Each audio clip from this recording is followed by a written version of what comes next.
You wake up one morning with eyes that no longer see what others see. The colors are sharper, the shadows heavier. Conversations around you carry an extra layer of meaning, invisible to everyone else. You are no longer just in the world. You are beneath it, behind it, seeing its machinery at work. But here's the paradox. The more you see, the more you suffer. And the more you speak of what you see, the more others recoil, reject, or fear you. This is the curse Carl Jung warned about, the peril of perceiving what the collective mind refuses to face. To see too much is to risk everything. You sense it in your bones. This is not imagination. This is not paranoia. It is vision. And vision, Jung tells us, is both revelation and danger. Because once you see what others refuse to, you can never unsee it. You have crossed a threshold that cannot be reversed. Carl Jung understood something chilling. Insight is dangerous. To see deeper into human nature is to encounter truths most cannot tolerate. You become estranged, even condemned. Visionaries, prophets, mystics, empaths, those who see beyond the veil, often meet the same fate. Misunderstood, isolated, scapegoated. The very gift of vision becomes a liability. Jung teaches us that illumination, without grounding, can devour the seer. This episode is about this razor's edge that Jung discovered, the peril and the power of seeing what others don't. What begins as clarity can spiral into alienation. What begins as vision can end as madness. And yet, when carried carefully, it can become medicine. Not just for the individual, but for the collective itself. The stakes are enormous. Seeing what others don't is not a gift you simply enjoy. It is a burden you must survive. And if you can survive it, you must also learn to serve with it. History is littered with such figures. Cassandra of Troy was cursed by Apollo to always speak the truth and never be believed. She foresaw the fall of her city, the wooden horse, the fires, but no one listened. Her clarity became her torment. The crowd laughed, the leaders scorned. Her gift became her punishment. Friedrich Nietzsche saw into the abyss of human drives, the will to power, the death of God, the illusions of morality. His insights were seismic. But vision without anchor led him into madness. He collapsed into silence, trapped in the very abyss he warned about. Carl Jung himself confronted terrifying visions during his descent into the unconscious. He saw rivers of blood, corpses floating, cities in flames. His colleagues thought he was mad, but within those images lay a prediction: the coming World War. Jung suffered, but he endured by transforming his visions into symbols, archetypes, and psychology that helped others. And then there are the countless unnamed seers. The empath child who sees the family's hidden abuse but is gaslit into silence. The worker who perceives corruption but is fired for speaking. The artist whose vision is ridiculed until long after their death. The same story repeats. The one who sees becomes the one who suffers. And perhaps you too know this pattern. You spot the cracks in a relationship before it collapses. You sense the hidden motives behind a colleague's smile. You dream symbols that later arrive as reality. Yet when you try to warn others, you are dismissed, ridiculed, or accused of paranoia. The world punishes the one who sees. But here is the secret. Those who refuse to see are not merely blind. They are defended. Their blindness is armor. To shatter it is to strip them naked before a truth they cannot withstand. But let us reframe. The problem is not the vision. The problem is the collective's blindness. The majority survives by not seeing.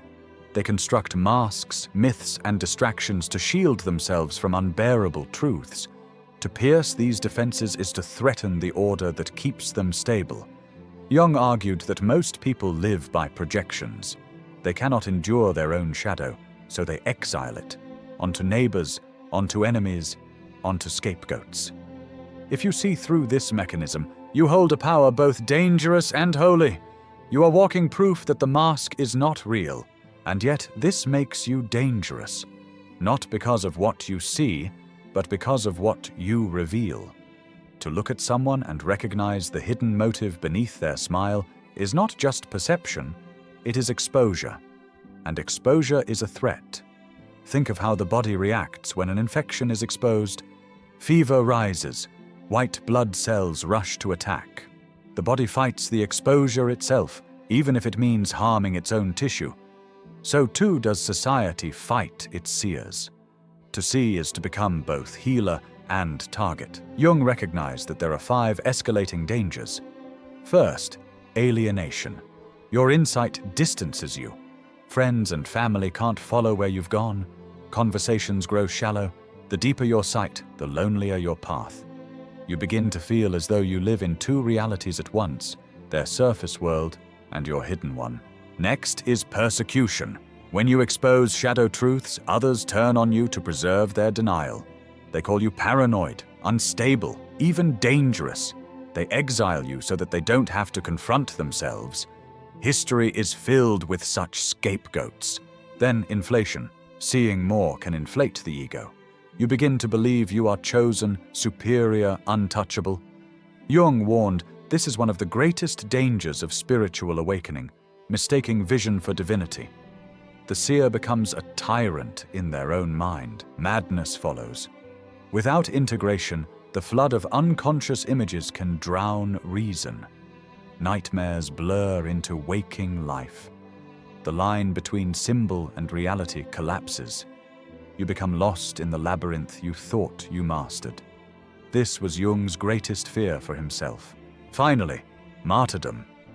History shows the ultimate danger, being sacrificed by the collective to preserve its blindness. From Socrates, who drank poison, to Giordano Bruno, who burned at the stake, the fate of the seer is often death, or at best, exile. Each stage is not inevitable, but the risk is real. And recognizing them is the first defense. So what do you do if you are the one who sees? Jung offered a protocol, a survival manual for the visionary. 1. Anchor yourself. Ground your insights in daily life. Wash dishes, chop wood, pay bills. Otherwise, visions float you into madness. 2. Contain the fire. Keep some insights private. Not every truth should be spoken. Timing and audience matter. Revelation without preparation is violence. 3. Find the mirror tribe. Seek the rare others who can see and won't recoil. One witness is enough to keep you sane. Jung himself had a handful of trusted confidants who held his visions with him. 4. Translate the vision. Wrap raw insight in symbols, stories, art. Jung wrote the Red Book not as a clinical report, but as myth and image. Translation makes vision survivable. 5. Return to the collective. Your task is not to abandon the world, but to translate your seeing into something it can digest, slowly, carefully, symbolically. 6. Accept your limits. You are not omniscient. You will never see everything. Humility is protection against the intoxication of vision. The transformation comes when you realize the danger is real, but it can be transmuted. The curse of seeing becomes the calling of guiding. You shift from Cassandra, cursed prophet ignored, to the archetype of the wise guide, who learns when to reveal, when to remain silent, when to act.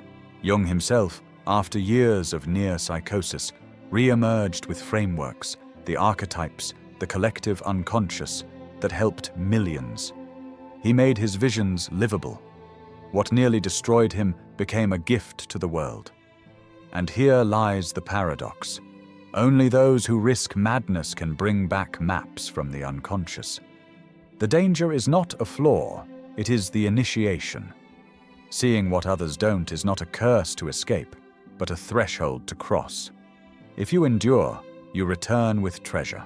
This lesson is bigger than you.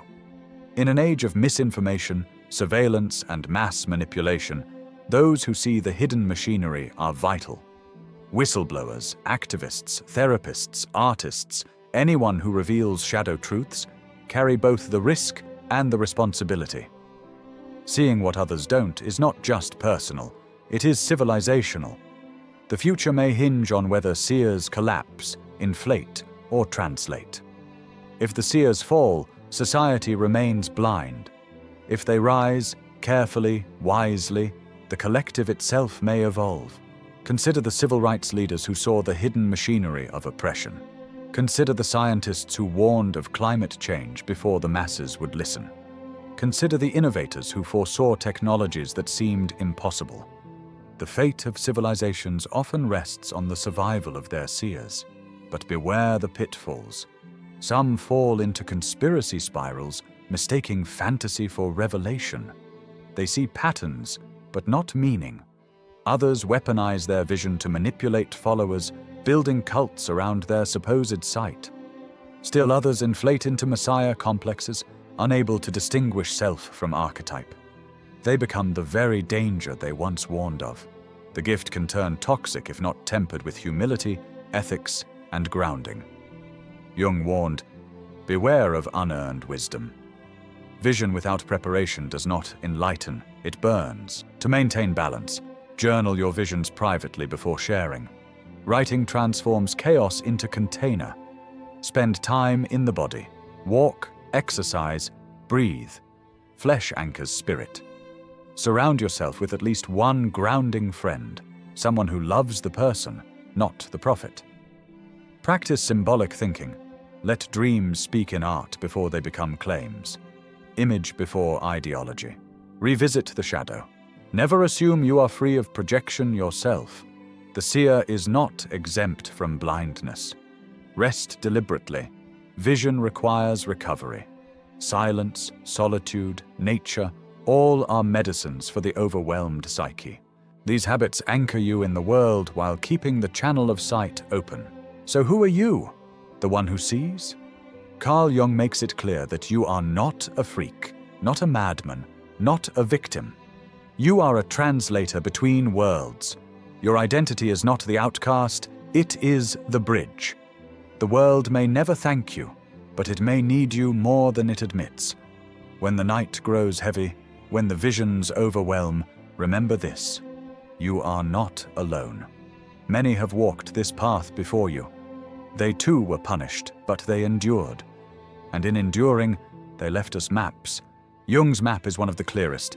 It tells you, do not fear your sight. Fear your inflation. Fear your silence. Fear your abandonment of the task. But do not fear the vision itself. For if you hold it carefully, patiently, the curse becomes a gift. The wound becomes the medicine. The danger becomes the destiny. If you recognize yourself in this, if you have seen what others refuse to see, comment below. What truth did you discover too early? Share it, and you'll find you are not alone. And in our next journey, we will explore the most dangerous Carl Jung psychology sign. Until then, hold your vision carefully. See, but do not burn.